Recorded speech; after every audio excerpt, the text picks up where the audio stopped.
When we last left off, Matt thought that his throuple relationship would lead to a life of sex. Instead, it just led to two women bitching at him. Open your eyes. Hey friends, I was just playing the Oblivion remaster, and isn't life great? Life is so good, I think I'm gonna talk about the throuple relationship in 90 Day Fiancé. Because even though I don't give a shit about them, it can't all be that bad, right? What y'all think? 2 more.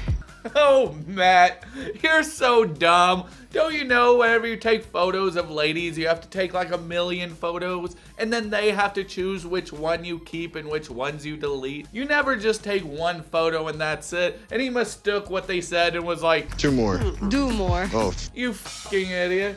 Okay, so, I'm sorry. You're not a fucking idiot. You're a really intelligent person.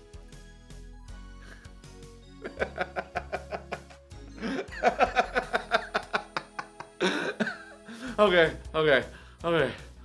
Listen, we can always believe something into existence if we try hard enough. So they're driving to Annie's house and everybody gets upset because Annie talks about how she needs to go stripping tonight. I'm really that jealous, possessive, Middle Eastern mentality, so. Is it also Middle Eastern mentality to get into a throuple relationship? Sir, I have many toys for you in Spanish. Since Amani has nothing to actually offer in terms of love or emotional support, she gives nothing but toys. Because money is her love language. But Annie says that her kids get a shitload of toys from a bunch of different men, and this makes Amani feel kinda down, kind of inferior, because money is all she has to offer. And when that's all you have to offer, and a bunch of other people are offering it, because trust me, Annie's a stripper.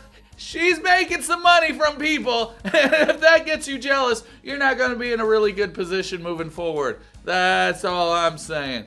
It's only gifts. It's only gifts. It's only her love. You're laughing at Amani's love. That's not funny! They ask Annie what her daughter knows about them, and she says, She doesn't nothing, baby. Annie tries to turn this situation around on them and their daughter, and dumbass Matt replies back with, Delilah has asked, are you going to be family? And our answer to her was yes. So they're having this intense conversation about the daughters and everything and knowing if they're all in a relationship, because Matt and Amani are starting to feel like a dirty little secret. And it's so funny because while you're having this intense conversation, you would want the other person to be present. You would want some interaction from them. But if you look at Annie in the back seat, all she's doing is playing on her phone and replying with the same thing. Of course. If somebody was in the back seat of the car and replying like that while we were having a serious conversation, I'd have to give them one of these. Wah-bah. And then one of these. Wah-bah. Hey, that's pretty nice. What role do I play for this child? Hopefully not the creepy uncle role. That's all I'm gonna say on that matter. So they walk into Annie's apartment and they're showing their love, and by love I mean their gifts. And what the fuck are these shitty looking gifts? A pet dog that you get to clip and walk. God, talk about chores for kids. Hey everybody, are you tired of your living dog? Well, fuck all that when you can have shitty dog. It doesn't do shit. All I'm saying is if money is the only way you can show love, you should have splurged a little bit more than this. I think part of taking the next step is learning how to navigate co-parenting. Amani wants to control Annie's kids already. I feel something is missing. Amani is trying to figure out exactly what is missing, but since she is really fucking stupid, it takes her about 5 minutes to figure it out, and then she says, Which is our little babies. "Good job! You didn't forget your kids like Jasmine!" Man, if that's the standard for a good parent, is just not fucking forgetting your kids, then I guess I'm pretty alright. It's beautiful. Yeah, you're so different. A stripper mom. Never heard of that one before. So Matt and Amani leaves, and Amani says, I think that she needs to stop. stripping?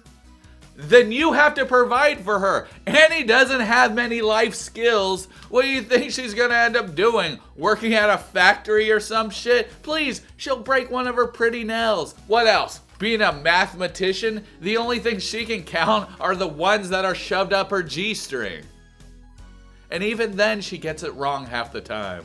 Amani thinks Annie has life skills besides showing her tits. How dare you get jealous? You met her at a strip club, you dumb bitch. So Amani says that she has to tell Matt about how Annie told her that it was just them, how she was only in love with her and not Matt. That's gonna be a weird situation, but not as weird as her fake ass titties. This is the one time I'll say that I do not want to see a pair of titties. Don't let my wife know I even said that, because she'll say, what are the other times when you do want to see a pair? And that's all the time. It's like when your kids ask you who you love more, and you just have to lie and say that you love them both the same.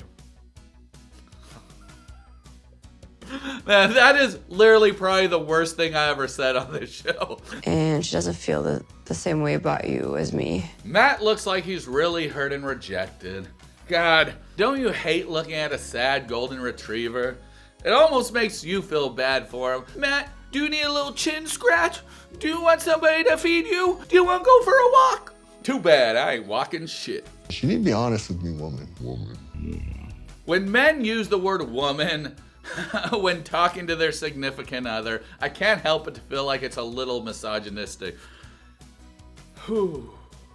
But I've watched Matt's live streams, and a little misogynisticness is thrown all over that bitch, added with a touch of racism. If you don't know what I'm talking about, just watch his live stream sometime on Instagram. That's all I'm gonna say. I'm not trying to throw any accusations. It's just the content speaks for itself. I mean, the dream that she shares, I share that with her. I get it. Says the guy getting his dick sucked twice. Oh, man, what did I get myself into?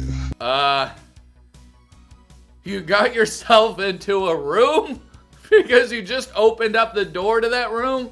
You silly, silly goose. This time on 90 Day Fiancé! I am still in this, but I need some help. And you think you're gonna get help from two women who don't even listen to you.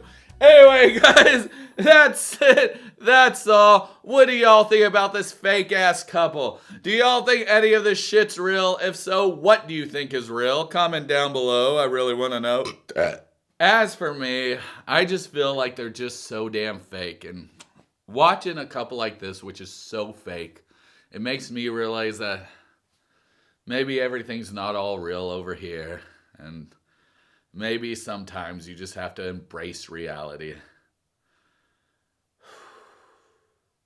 All right. Let's embrace reality together. No.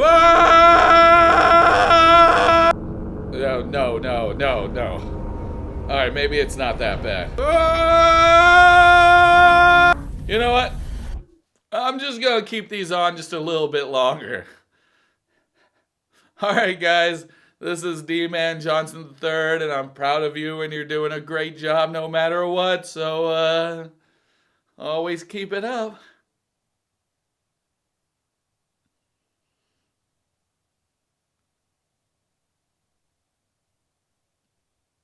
Open your eyes.